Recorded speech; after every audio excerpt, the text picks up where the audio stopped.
Hello, everybody. My name is Tim Daniel. I will soon be joined by Ben Brown. But welcome to this week's edition of Late Night Reds, brought to you by the Riverfront, part of the Blue Wire Media Podcast Network. Very excited for another fun show this week. And of course, this would not be possible without any of you lovely, lovely people at patreon.com/riverfrontcincy, where just for a couple bucks a month, you can come hang out with us each and every day and talk a little baseball with us. What's up, Josh? How are you? Fellas, soon to be fellas. Like I said, Ben's running behind. But why don't you kind of get started, obviously? Can't miss that 9 on the dot, right? Can't have that happening. But a lot of fun things to talk about this week. I know this was not uh, ideal to lose 2 out of 3 this weekend, but I thought they played pretty well. Curious what you guys thought about that as well. I know hoping for Ben to get on in time for us to talk about that, but we'll see how that goes. We'll just go and get started. We'll go through the series and kind of talk about a couple things. So yeah, went toe to toe with the defending World Series champion Texas Rangers in Arlington. Friday, you lose 2-1. I thought Graham Ashcraft pitched really well. Honestly, got into the 7th. No walks. Had 1 earned run. I thought Lucas Sims, minus that 1 pitch, honestly was fine. Obviously, that's what cost him the game, which was disappointing, but I didn't think he was really all that bad. Saturday, hold it just a second. Benny! What up, man? Hey, pal! Bro, I tell you what, my computer was acting so slow. Yeah? Insane. Well, you're here. We just got started, so you didn't miss anything. So we're going to talk a little bit about the Ranger series. It was a good series, honestly. Yeah. So we just talked about Friday, where Graham Ashcraft was pretty good. Saturday, which we're going to dive deeper into this, obviously. Hunter Greene, 7 innings, 1 hit, 1 walk, 6 strikeouts. Fantastic. Jonathan India, 4 hits on top of the 2 hits he had to start the weekend. And then Will Benson obviously goes 2 for 5 with a home run Saturday. And today, look, just couldn't get over the hump. Andrew Abbott has a 4 spot to start the game, but pitches really well the rest of his start. The bullpen, the 3 most unlikely guys, maybe you would think, in the bullpen, holding him down through this one between Lucas Sims, Emilio Pagan. And I had this, of course, it slips my mind. But of course, and then Jonathan India once again today, 2 for 4. So, Ben, I'm going to bring this back to the full screen here when we look into this. And I know it's loss of 2 out of 3, but I feel kind of better about this team than I did in the past because I've always felt good about them. I think that, I do think they'll win the Central. And if you look at MLB.com, if you go by expected win-loss, the Reds should be in first place right now in the Central and also have the best run differential of anyone in the division without the XYZ guys we've mentioned. But you split the series with the Phillies, you win the season series against the Phillies, and then you just have a couple of games against the Rangers, who I know haven't found their stride quite yet, but are still pretty loaded with talent. And the starting pitching was really solid overall. I mean, 1 really bad inning between the 3 guys, and the rest of it, they were really good. I feel pretty decent about this team after this weekend, even more than I did already. Oh, yeah, absolutely. There are a couple of guys that I'm concerned about, but overall, it was really, like you said, 1 inning each game, and even not in the 2 losses, that was kind of crazy. I mean, today was the first inning, gives up 2 home runs. Suter comes in and he gives up 4 runs the other night, but other than that, dude, I feel pretty confident about what we've done over the weekend. Like I feel pretty good. People tend to forget, man, that's the defending champs, you know what I mean? So like, even though they're not rolling, they still have the pedigree of winning. So for you to go on the road and to compete like that, I still feel pretty good. Like I said, there are a couple guys I'm concerned about. We're going to dive into that. we'll definitely. I know we're definitely going to talk about that. But yeah, I mean, I feel good overall. I know it's hard not to win a series and still feel good, but I still feel pretty good about where we're at. So, all right. So Josh brings up, this is kind of the point that why I'm feeling the way I feel right now. Being down Matt McClain, Noelvi Marte, and Teacher Friedel, we were looking pretty good. And then the sickness that went through the clubhouse, we were looking all right. That's exactly where I'm at. Like, they're in these games, the run differential's where you want it to be, and their offense hasn't found the stride yet. That's why I feel pretty good about this. You mentioned, like, yeah, that's defending champs. That's a tough place to win. Even though, and it's Bruce Bochy who stands on business. Like, yes, so if you're playing, so that's the thing as well. It was nice to see old friend Mikey Biceps. I'm glad we got the better of him, obviously, but happy to see him doing well there. And we talked about this forever, and like I said, we're gonna get into some individual performances here in a second. The division wasn't very good this weekend either. I know the Cardinals got one game against the Mets, but the Red Sox are smoking the Cubs. They're at 4-1 right now. Yesterday they put the work on them as well. 17-0. 2 touchdowns and a field goal. Yeah. Oh man. And then of course the Yankees put up a 15 spot on the Brew Crew yesterday.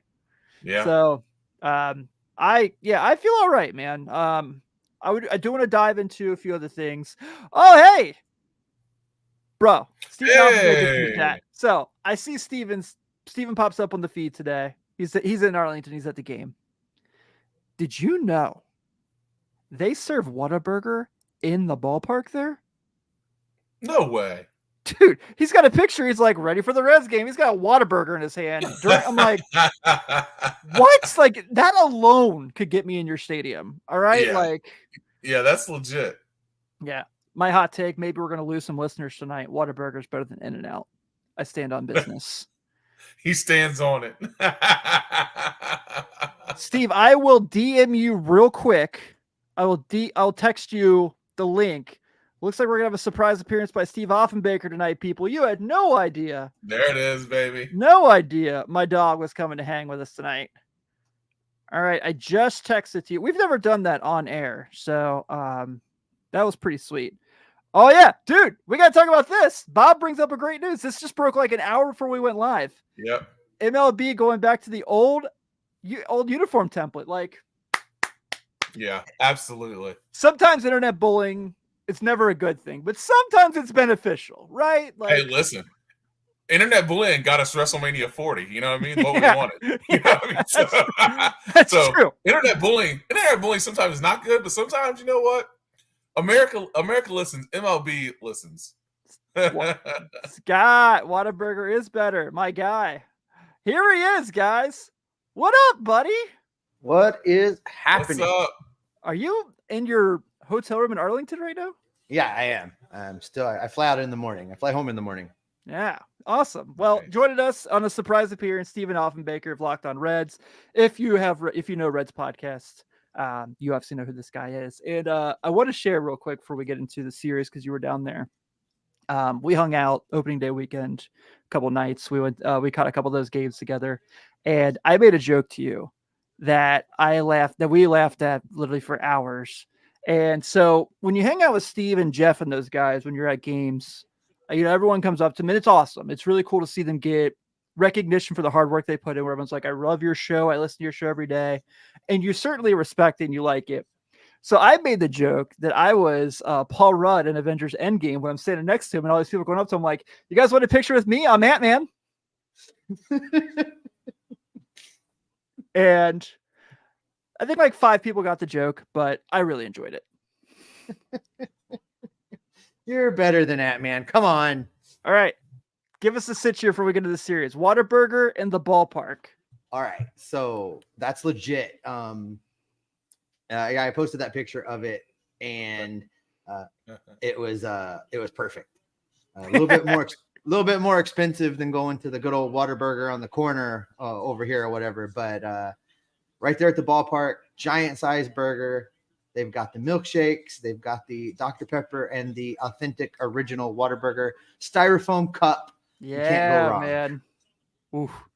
I'm craving Whataburger now. So we got Steve, come back from a Hawaiian franchise, one of those in Cincinnati. Okay, cool. With that locked on money. Oh man, if only. If only.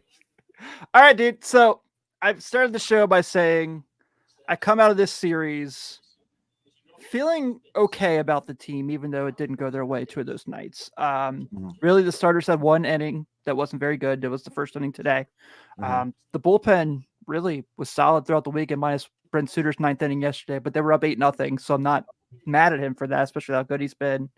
Obviously, Ellie doing Ellie things is always going to be popular, but Jonathan India's bat came up, which we're going to talk about that here in a second. And all the guys that are missing that every podcast has talked about, they went toe-to-toe with the World Series champions and really could have made the case they could have won all 3 games. I feel all right, man. Where are you at on the vibe check right now? Yeah.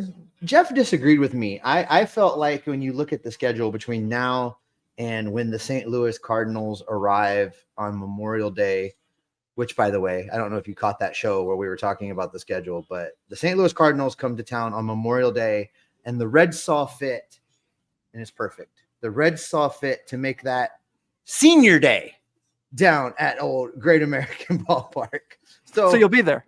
So, oh my God. Well, gotta go. This has been my appearance on the show. But the average age of a player for the St. Louis Cardinals, I think, is the same as me, like 46 years old. So the fact that it's senior day when they come to town is great. But Jeff disagreed with me in that I felt like of the schedule from now through then, this was the most winnable series. This was the series where they had the best chance to either eke out a series win or even maybe steal a sweep, just because they weren't facing the Rangers' best pitchers. The Rangers have been kind of streaky. I thought they were catching them at the right time. And I think you're right. Absent Abbott's won for his first inning today, where he clearly just didn't have a command of his pitches in the first inning, and he found it after the first inning. Absent that, it was a great start. And you go to Ashcraft's start on Friday. That's another case where if that's turned just a little different in a 2-1 ball game, they win that game as well. So I'm still not ready to panic. I have some concerns. Jeff and I are going to talk about on tomorrow's show. I'm worried about Jeimer Candelario. He is not. I am. I'm worried a little bit, starting to worry about Emilio Pagan not being quite as advertised. And I can't really point to something specific in his numbers. It's an eye test thing. It's a gut thing to how I feel when he comes into a ball game right now. And he is not inspiring, me being like, sure, all right, we got this. We're getting these outs. Like I'm a little bound up when he comes in. So, but by and large, I think that given where they're at, given who they're missing, given everything that's happened between 2 weeks before opening day and now, the fact that they're still above 500, the fact that they're still in the hunt, the fact that the wheels have not fallen off, all say to me that when we start getting people back, this team is going to be really good, really fast. Yeah. TJ Friedl will start to turn that tide as soon as we can get him back up here. And then not long after that, Noelvi Marte will be eligible to return from his suspension.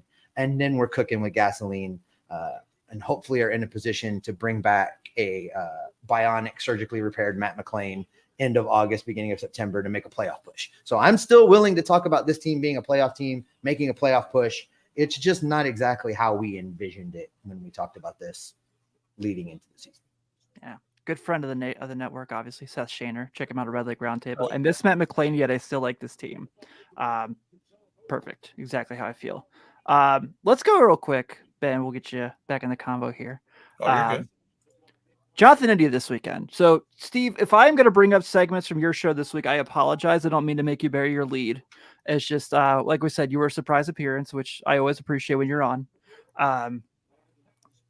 This weekend in Texas, 8 of 12, a homer, 4 RBIs, 4 hits yesterday, 2 on Friday, 2 today.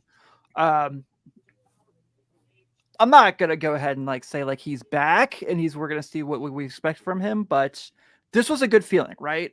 We know that he wasn't hitting the ball very well for the start of the year, but he was drawing walks, right? And he was still able to do that. And here, I know he didn't play second base this week. He was DHing, but I feel like when you come out of what we saw from him this week with 8 hits and 12 at bats, and the way he was dialed in the box, I feel pretty good about him. Ben, where are you on the weekend of Jonathan India? It was a great bounce back weekend, and I know that he was coming off that little flu bug, and having some issues with his health and things like that. But dude, that's a really good, solid bounce back weekend for him. Because even before last week, I know that we had talked about his struggles at the plate, and him being at leadoff, getting him moved down the lineup a little bit, may have helped him get a little bit more comfortable. And not that he was a bad leadoff guy. I'm not saying that, but when you move a guy down in the lineup, it gives him an opportunity to see more pitches from other at bats. So you're getting more feedback than you are as the leadoff guy. So I think some of that may have helped him. I think days off sometimes help, because it's just resets your system, right? So a lot of that for him was just a reset, and a lot of it too. I think a lot of it is that he might have been pushing a little bit as being that leader and that leadoff guy. So, I think that seeing him come back after those days off, come in, hit baseballs well, have good at bats. I think that's definitely a good sign. Yeah, Jonathan India is seeing beach balls while everybody else is seeing baseballs right now, and that's a great place to be. This lineup has been desperate for somebody to be the engine that drives the thing. That was supposed to be Matt McClain. That's who it was supposed to be. That was what his role was going to be. And then they lose Friedel, who you would think would be your option B there, to be kind of the guy that's going to be your plate setter, your driver of this machine. And they lost both of those guys. So this lineup's been desperate for somebody to step up. Does that mean Jonathan India's back? Not quite ready to say that for sure, but I think that he's due to go on a heater, man. He needs a good solid 2 weeks of what we saw this weekend in Arlington. And so much fun to see live, by the way, in that ballpark. For the most part, had a great time down here watching the old Redlegs. I got to see some really good performances. But Jonathan India, he still keeps showing us flashes of getting to be that guy. And how he's come from man without a home, man without a position, man, are we even going to keep you here, to pretty much being just invaluable to what's going on right now. Yeah, you aren't lying there for sure. Yeah, man, this is what you wanted. And you mentioned obviously going to San Diego here this week to start the weekend series. He's played pretty well there in the past. He's had success in Petco, so hopefully he can keep that going, and we can get that going, especially coming back home for that Baltimore series. You guys want to talk about Hunter Greene, or should we get to the fan mail questions? We got 3 from the Patreon this week I want to look at. Ooh. Let's discuss a little Hunter Greene. All right. And Steve, I'm so happy you were here for this because you and I had a very lengthy Hunter Greene conversation when you were in town. Mm-hmm. And you and I are both guys who we've texted about it. We're kind of in the same boat of, we really love him. We're not giving up on him, but we want to see improvement. And what was that this week? How about that? So both starts this week, he goes into the 7th inning, and I know the Phillies start, people have mixed reviews on. I understand that. I'm not going to fight you to say you're right or wrong. And then yesterday, obviously, just tremendous 7 innings, 1 hit, 1 walk. But this week, 14 innings pitched between 2 starts, just 4 earned runs. That's that's right under 2.6 ERA. You love to see that. 12 strikeouts to 3 walks for Hunter Greene. That's nice to see. Mm-hmm. Only 8 hits, and most importantly, no homers. Guys, this is what we want to see, right? This is the dude that we keep thinking we're going to get. And I think that, and I understand, look, 4 runs, people are not going to be pleased with that. 4 runs in 7 innings. I understand. But against that team that he did that against the Philadelphia on Monday, where realistically he left them with a chance to win, and the bullpen just didn't have a great Monday night. And today and yesterday, just as soon as he took the mound, he looked locked in. First inning, I think he had like 11 pitches, and it was like, oh, this Hunter's here. You saw him falling back in love with his fastball, and locating it more than anything was important. So, dude's like, I feel super happy. I know he's gonna have a really tough start. His next start coming up this weekend against the Orioles, but that was a really comforting week from him after the ups and downs we've seen so far this season. Yeah, somewhere along the way, I got labeled this anti-Hunter Greene guy. And I didn't say that. Like, no, not from you. My own comment section has been lighting me up. In fact, I got several comments after that start, like, "Oh, I bet Steve's sad to see that this Hunter Greene." I'm like, "No, I'm not sad. This is the Hunter Greene that I've been waiting why to would show you be up sad? all along. Why would I be sad?" Right. No, somewhere along the way, people felt like that. Well, you don't like Hunter Greene. No, I didn't like Hunter Greene being bad. I wanted good Hunter Greene. I wanted Hunter Greene to be this guy. I wasn't ready to call him an ace anymore. I wasn't ready to say I would rely on him in game one of a playoff series, because you never know what was going to happen. You never know who was going to show up, and he was only going to give you 4 innings. As he continues to get command of his fastball, as he pitches to contact versus trying to just blow everybody's doors off, he gets better. And for me, if he can be this guy, if he can give them 6 or 7 innings every time that he goes out, somewhere between 0 and 3 earned runs ish, that's a guy you can rely on. That's a guy that I'm confident to say, yes, start him in game 1, run him out there. I'm happy he's on the mound today. So now it's a matter of him taking what we've seen the last couple starts and showing us that that's who he is and that he can be consistent. I don't want to see 4-inning Hunter Greene show up in that start versus the Orioles because he's amped up and they're at home or whatever.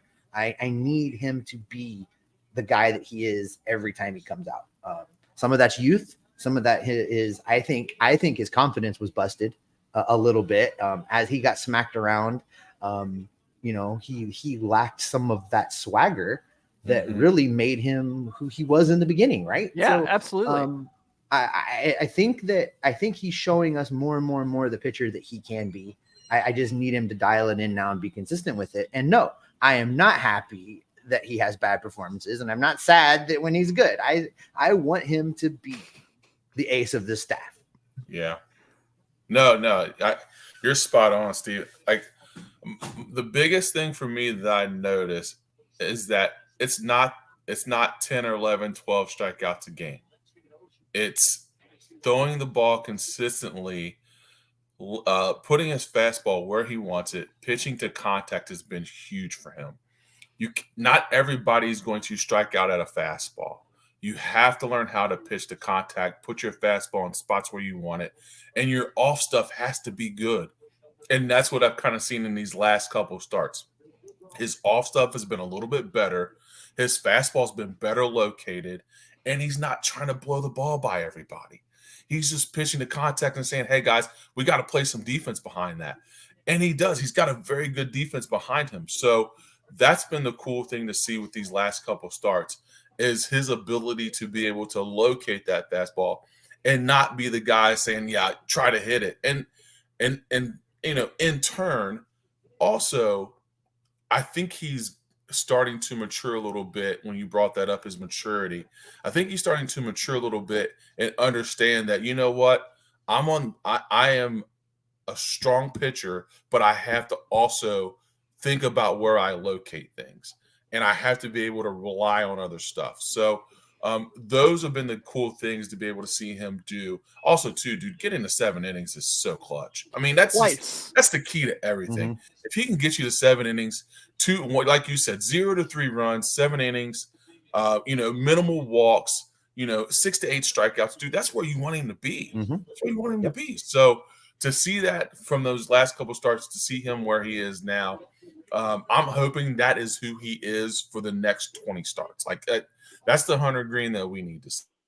So I'm going to reference my favorite website in the universe here real quick, Baseball Savant. I know I reference it every week, but I love it. So here's where Hunter Greene is right now in percentile rankings.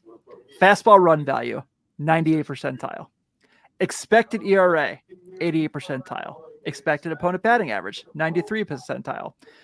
Fastball velocity is still in the 97th percentile, and he's still getting people out. This is what we want. Scott, right here. Point of the show so far, if StreamYard will cooperate with me. Strikeouts provide a well factor, but they're overrated. And out and out. Your team needs 27 over a game, especially given the state of starting pitching these days. Spot on. That's spot on. That's exactly what we're talking about. Like, Steve, you were there, so you could see it. Like, we got the TV angle, obviously. We unfortunately had to listen to AJ Pierzynski call the game. You were lucky that you didn't have to go through that. But he was dotting his slider yesterday. Dotting it. It was awesome. Like, low and away. He got Corey Seager on one that it was like, that was beautiful. And you know what's interesting is he only threw that pitch like 27 times, 27%. He threw his fastball in the 70s, 70%, 73, 74% fastballs. And then he dropped in the slider another 20-something%, and he threw one splitter. One's all you need, buddy. One is all you need. Wow. Yeah. So I think we can all agree we're very excited about that here and where we're going here. So a couple segments I forgot to put in the slides. Ben? Yeah. I forgot this week's Ellie is Awesome slide, but I got a tweet. Oh, man. It's all right. So after today, and mind you, as I say this stat, we still have 2 more games left in the month of April. Ellie De La Cruz now has the 4th most stolen bases of any player before the end of April in Major League history. Behind Ricky Henderson, who did 22, Ricky Anderson did 20, and Deion Sanders at 19. Oh, by the way, they still have 2 games left. So, yeah. And I wanted to point out, too, not to keep referencing the fact that Steve is in the ballpark and he can attest to what we're saying, but yesterday obviously wasn't his best day at the plate. No one's going to remember that day at the plate. But even though he wasn't getting hits, even though he wasn't like things were going his way, he didn't give up on anything, and he made some great plays defensively. So I'm very excited about that. Did you guys carry bunted today? I actually kind of like the decision to go for it. Oh, I have real problems with that. Do you? If you wanna, sure. Look, I like that they added that this is going to be a weapon that he has in his arsenal. This is going to be something that he can go to.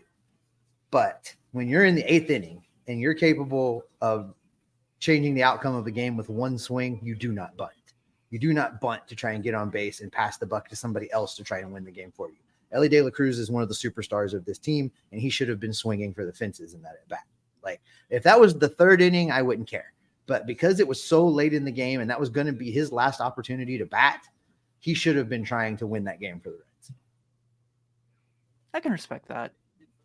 Yeah, I could see that. I guess my only thing is that Ellie getting on base can change the game. I definitely see where he could definitely home run, get on base, but I guess I can see where he's trying to get on. I mean, still second, still third. Somebody knocks him in. Like you said, there's multiple things to it, but like you said, 8th inning, I can see he needs to be swinging for the fences, especially with his power. You're not wrong. He can do a lot of things with his legs. I just feel like the way that he could have best helped the team in that situation is to put that ball in play. Go hit a triple. Go force the outfielder to make an error, and you get your extra base there versus hoping you're going to leg out a bunt. We see, he didn't. Yeah. I think too, it's important to mention in this conversation, he was on the right-handed side of the box where he hasn't been the best. And obviously if he's going against the righty, there's no way he's bunting there. I think we can all agree with that. But yeah, I think that I don't hate it. I understand your point. I don't love bunting. I've been pretty honest about that for a long time now.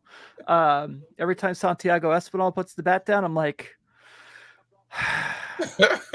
but yeah, I would be all right if he didn't do it again. But in that situation where they're trying to spark a rally, I don't hate it. But I also understand where you're coming from. So let's get to a couple viewer mail questions here. We got 3 of them that we got from the Patreon, which you also can be a member at patreon.com/ReferRunCincy. By the way, who's a member at patreon.com/ReferRunCincy? I just found out recently.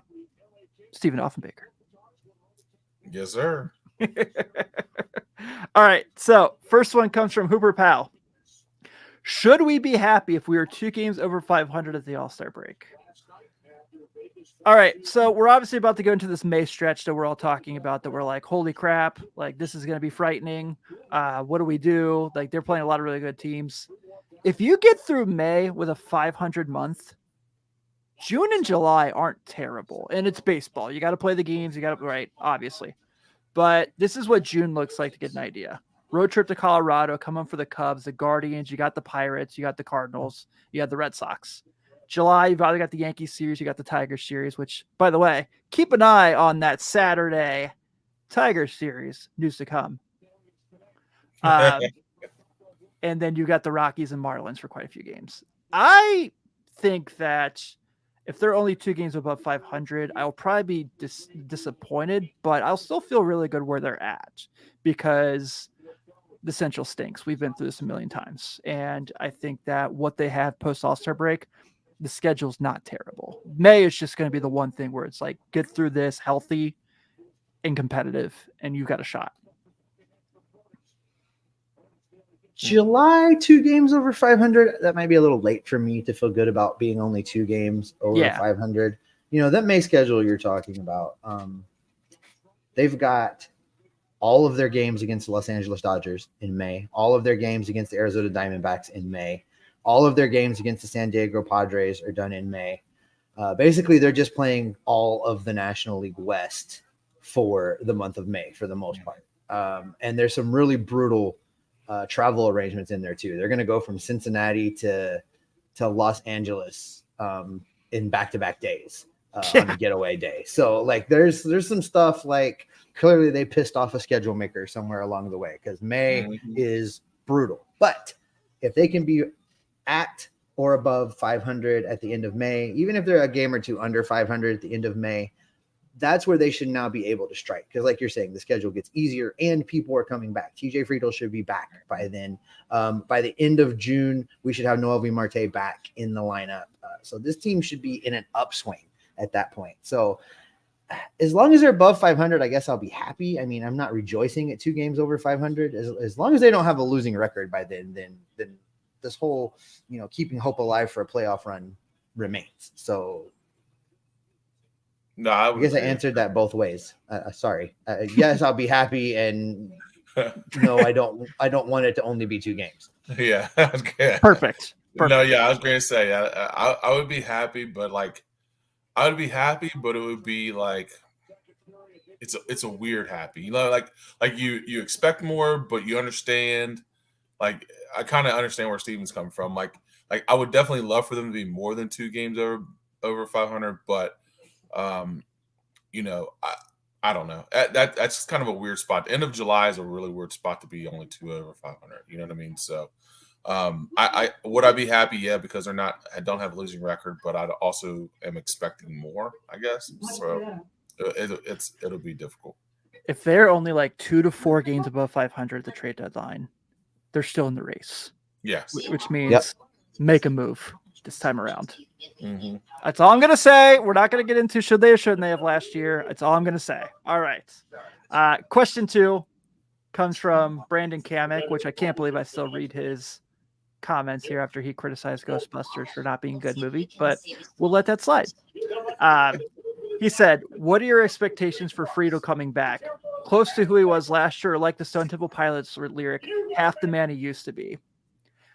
This is a great question because that's a good question. I knew that TJ Friedl was really good last year. Mm-hmm. Then I looked at the numbers and realized just how good he was. And everyone always brings up the fact he's going to his 4th year at age 29.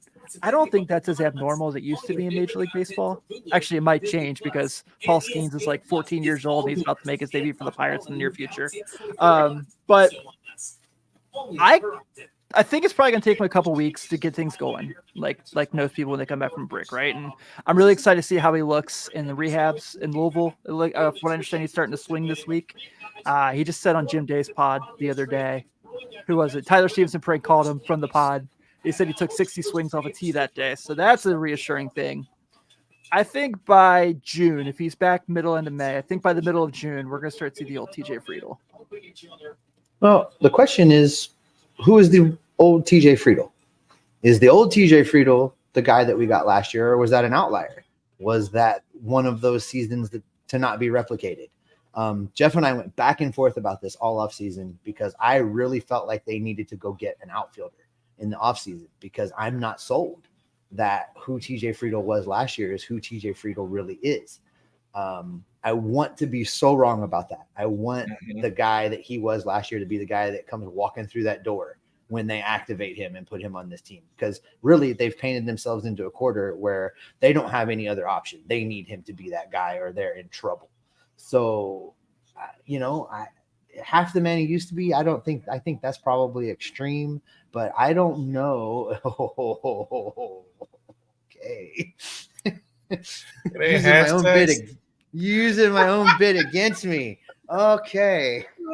No, I want him to be good. I really do. I don't know that the super success against left-handers and the everyday center fielder, if that's him, we're going to find out real quick because that's exactly how they're going to use it. So, good point.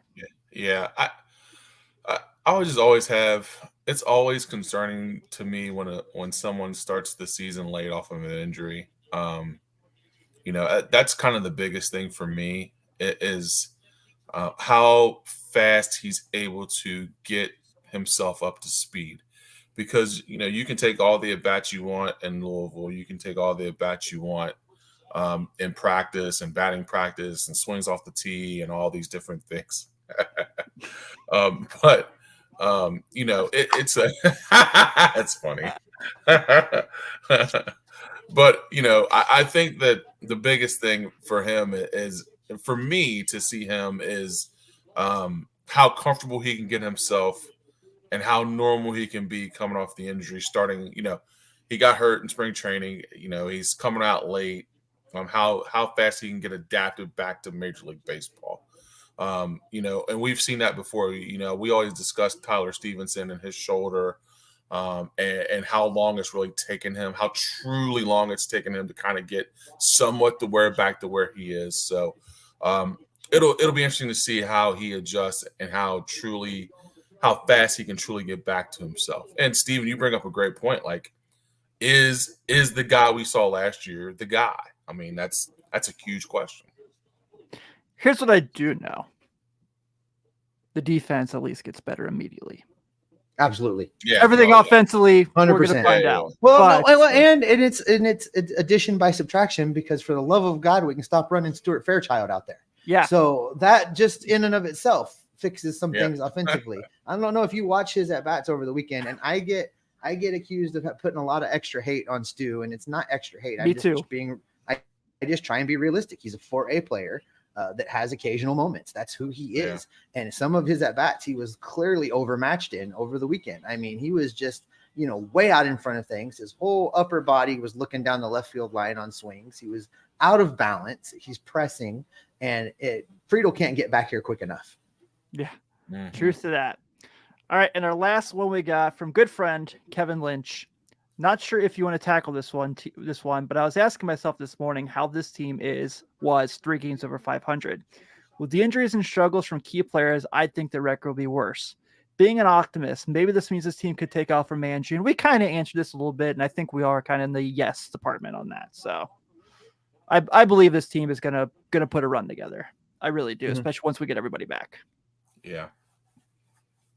All right. Just don't let the month of May dishearten you. I think right.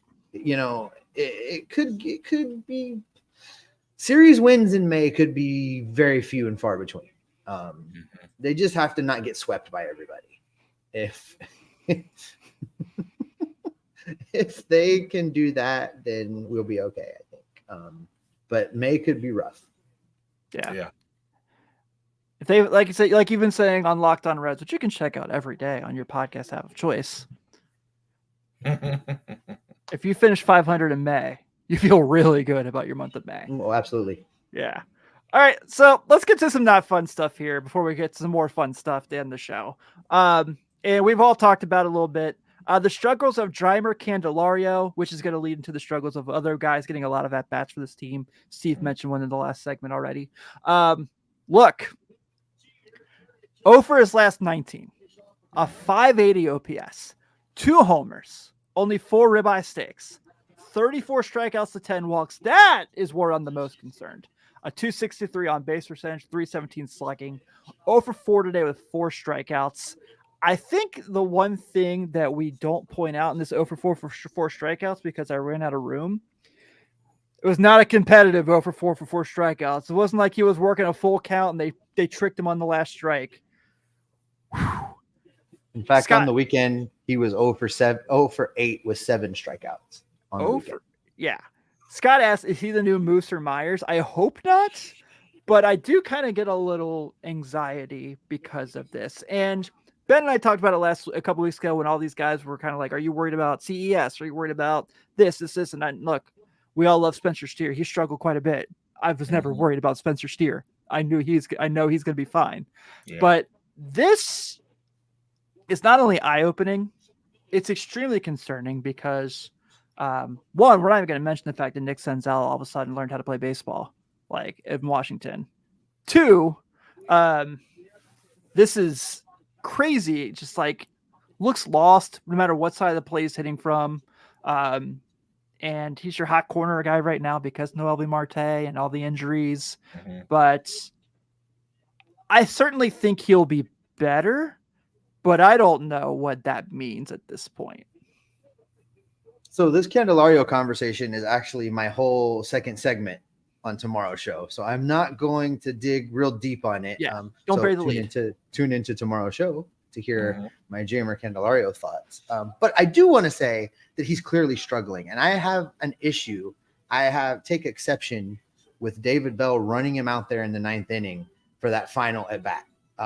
If they were telling us the truth and both CES and Tyler Stevenson were good to go after being hit the previous day in the hand while they were batting, if that was true, I don't see why you don't pinch hit with CES in the 9th inning there when Candelario clearly didn't have it. And what do you get after a golden sombrero? Do you get like a diamond jubilee sombrero or what? I don't know. I don't know what you get, but he struck out in 7 of 8 at bats. He clearly doesn't have it right now. Now we used to call it the rusty bucket. Whether or not we're thinking they should be done with him, whether or not we're concerned, none of those things matter. In the game, in that moment, someone needed, Freddie Benavidez needed to wake up David Bell, nudge him, shake him awake, and tell him we really ought to pinch hit right here. That's why we have a bench coach, because clearly it's too much for David Bell to manage it all during the course of a game. So someone should have brought him a binder and showed him what was going on, because it's criminal. They had an opportunity to win the game. And why you run Candelario up there, who's clearly struggling, when you've got those other 2 guys on the bench? I don't see it. No, yeah, I it's just yeah, dude. I think it's the at-bats, the way the at-bats look for me. Like, yeah, it's not even like he's going up there and fouling off pitches and battling and hitting hard ground balls or line outs. When Tyler Stevenson was having a little bit of struggle earlier, like he was crushing the ball, he was just hitting into people's gloves. Like he had a 98% barrel rate. It was just going at people. Like he doesn't even look like he is remotely interested in hitting the ball. I think Candelario's exit velocity is about the same as Tim Daniels' sprint speed. So neither one of them are going to get you anywhere very fast. Right. Blow a hammy. On my own show. I guess you got to get me back for the Steve Hates Friedel hashtag. But yeah, man, like he just doesn't even look comfortable. So, Steven, that's a great point. Like, if you've got other guys, especially Tyler Stevenson and CES sitting on your bench, and you tell us they're healthy, how do you not run one of those 2 up there to try to take an at bat and and try to make something happen? So I don't know. You hope that this is just a phase, but dude, baseball's unforgiving. So, I think it's, you see him struggling now. I hope this is not who he is, because right now we really don't have a reprieve with Noelvi Marte still out. I don't know. I just hope that this isn't really him, especially for what we invested in him, and what he's giving us in return. Yeah, I encourage both you guys to check out our show tomorrow. Jeff's got some stuff that will help ease your heart a little bit as you worry about Jeimer. Okay. All right, good. That makes me feel better. I listen every day. You're my dog, so we Goonies stay together, right? So that's my second Goonies reference today. Reds related. I feel good about myself. If you start doing the truffle shuffle on camera, that could be a game changer for your rating. Right. Or if you hit a baby Ruth.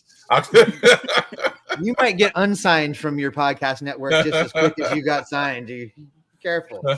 Shut up, Blue Wire. All right. Well, this here is not a site that people are going to love. So please shield your eyes as I bring this slide up as well. These are all guys right now who are getting rough at bats, regular at bats with struggles. Will Benson, not worried about him. I think he'll be fine. I know he's striking out a lot right now. I'm okay there. Bubba Thompson, a 278 OPS. Nick Martini and Luke Maile both have 610s. Anything Luke Maile gives you offensively is a plus. So I'm not. He had great at bats today. He had great at bats today. They were great. Yeah, he battles. Stuart Fairchild, Steve talked about it, 483 OPS. CES, a 525 OPS. Santiago Espinal, 513 OPS. Not fun, but as Chad said, guys, believe it or not, Chad made a positive comment on social media recently. It happens sometimes. Chad Dotson C. Someone hacked his account. Someone definitely hacked his account. They did. I was going to say somebody had to get his account. He said, when everyone comes back, the bad players go away. Yeah. That's just true. And just to finish my thought on that, he sent a positive tweet or a good tweet. Were all the words spelled right? I mean, he is an author. He has written a book. It can't confirm. Doesn't mean a lot. Spell check is universal. Okay. just checking. Just checking. Okay. No, put that graphic back up. Sure. As I commandeer your show, look at me go. Please. So of this list, Bubba Thompson will be off this team as quickly as they can get him off of this team. Right. Nick Martini will be probably the next guy to go after that, because of his handedness. It probably buys Stuart Fairchild a reprieve. Stuart Fairchild is the third guy to go as guys come back. And then I think and Espinal might find a way to hang on with this team all the way through the return of Matt McLean. But as you look at it, I mean, Will Benson, you want to be an everyday guy. You're right. I think he'll be okay. But Thompson will be gone. Martini will be gone. Fairchild will be gone. And Espinal will be gone. All of those guys will be gone as people come back. And it's a whole different show. And yes, he is the new Jason Vossler, although I have refrained from tweeting about him because we all know what happens when I tweet about Jason Vossler. So I'm not going to tweet about Nick Martini. So, but I mean, but you can see the substitutions, right? You can see where these guys are going to drop off as dudes come back. Bubba Thompson will be the first one to go just as soon as TJ Friedel walks into the clubhouse. That'll be the same day move. X. So then your next guy is Martini, and that just depends on who gets healthy when. Is it do you move Martini to make room for Noelvi Marte and keep the extra infielders? I think that's probably the move because we're not playing Martini in the field anyway. So I think you can make a move there. I'm with you, man. 100%. So that was enough bad things to talk about. You guys don't come here for the sad stuff. Actually, this next segment's a good one, but I don't know if you guys come here for this either. I wanted to talk about, so last week we talked about a prospect, and this week we're also talking about a prospect. Ben, who are we? What is going on? This is dude. I don't. What's happening? It's like we never watch it. It's crazy. Yeah, I thought we don't know these guys. Yeah, cheers. You start posting pictures of pizza every week. I'm gonna think Doug might sue you for trademark infringement or something. That's true. But I wanted to talk about one Hector Rodriguez, who is making quite the name for himself. By the way, this Dayton Dragons team is beyond fun. We've got to get up there for a game. Yes. Dude. They are incredible.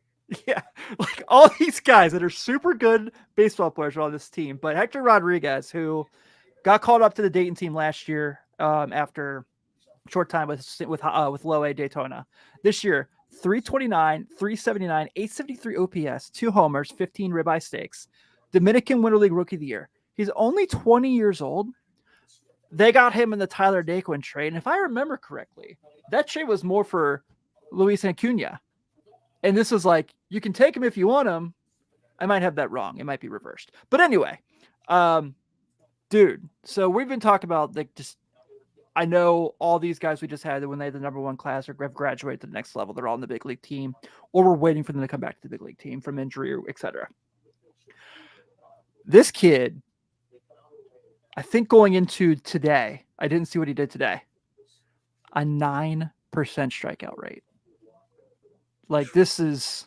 He won't be in Dayton long. Yeah, he's not going to be there long. No, we might need to go like next week. Yeah, no, there's a tremendous group of players in Dayton right now. I went to their media day when I was back for opening day. I went up and got to meet a bunch of the players. We had some interviews with them, and they're smart, talented baseball guys, man. They all know the game. They all know what's up. They're all super baseball intelligent. That's the pitchers and the position players. Rhett Lauder was super impressive in just what the time that I got to talk with him. Cam Collier is another one that is just going to be an absolute beast. Rodriguez is blowing up. I think all of these guys, as we saw with the wave that's in Cincinnati right now, they kind of all bunched up and then started moving together for a bit there. I think that may be what happens where the Dayton roster first half of the season is the Chattanooga roster. The second half of the season. Yep. And it could very well be that some of these guys make their way to Louisville even before the end of the season, depending. But there's just so much talent down there. And I know that we talk about like not giving up on the prospect capital and why we don't make trades and guys we're protecting. This system is still stacked. There is still a lot of guys in the system that are just going to be making noise. Yeah, I just think like the thing I love about him, and I know the power numbers aren't like super sexy by any means, but I absolutely just love the ability to make contact and the way to get on base and the way to make things happen. I'm a big fan. I like you said, like I might have to make a road trip to Chattanooga to see him play soon. Yeah. I think that's the most impressive thing though, Tim, is that I mean he is. A 9% strikeout rate, dude, is incredible. Yeah. I mean, at any level of pro baseball. At any level of baseball, that's incredible. So, I mean, they got some young studs, dude. This team is a lot of fun. And with us only being 45 minutes away from Dayton, we got to get up there and see a game. Yeah. Actually, and it's a great place to just see a game. I mean, never mind that they're stacked right now. Just in general. Yeah. Great place to see a game. There's great stuff around the ballpark. It's a good time in Dayton. Yeah, it really is, man. So actually Carlos asked, is Chattanooga getting a new stadium? They are. They're in the process of building a new stadium. Funny enough, my cousin just got married last year and his wife got a job in Chattanooga. So they're living down there. They sent me a Lookouts hat last year. I had never had one, shockingly, even though it's one of my favorite logos ever. So I'm stoked for that. And one of these days, I've talked about this a million times with Carlos. If he could just ask some of his old buddies from his 2006 AA Chattanooga Lookouts team to just have a reunion pod here on Late Night Reds, I will just leave and let them talk, and I'll produce the show because that team, if you look at that roster, it's the 2010 Reds, basically. Yeah. And Carlos. Speaking of our good friend Carlos Guevara, the Reds head out to old St. Diego for a set with the Padres. He's going to be rooting for. Who's he going to be rooting for in that game? So, for those of you who aren't part of the Reds media podcast feeds like the three of us are, this is just a series, right? This is just 3 games before you come home for the Orioles. For us, this is the Guevara Cup, folks. Yes, it is. This is the Guevara Cup. Someone feed that kid on the right some food. I was going to say, dude. Good God. Yeah. A young 75 pounds, there, boy. Soaking wet. Jeez. when Carlos and I started working together on the previous rendition of Late Night Reds, I went on eBay and I bought every single one of these cards they had available. I have like a ton of them. So Steve, if you want me to send you one, I don't know how much postage to Hawaii, but I'll get one to you. Oh man. So I know you mentioned Friar Faithful.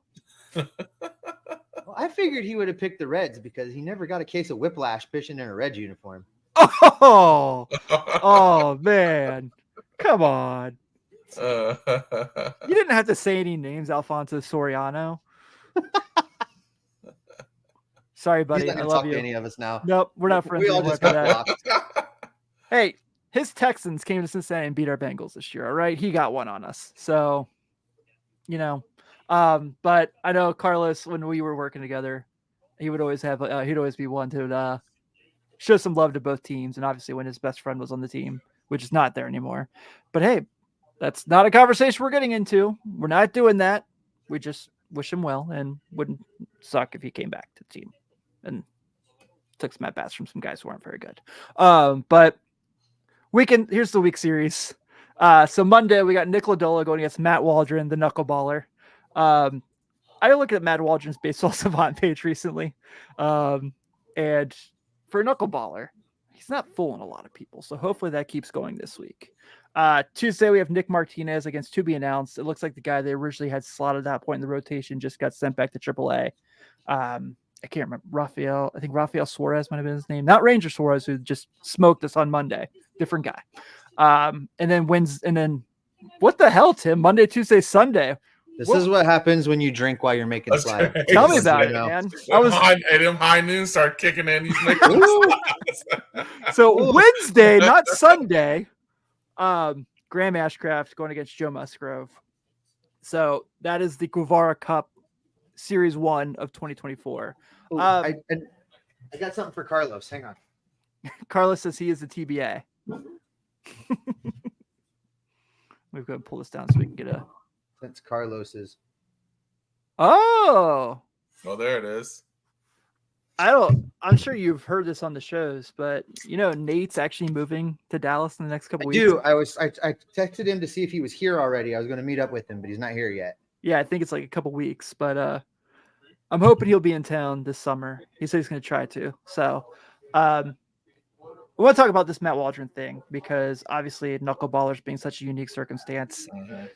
Things with him where obviously any dude who throws that and masters that pitch has a shot to beat you. It's just what it is. Mm-hmm. He has not been ideal so far this year for what he's supposed to do.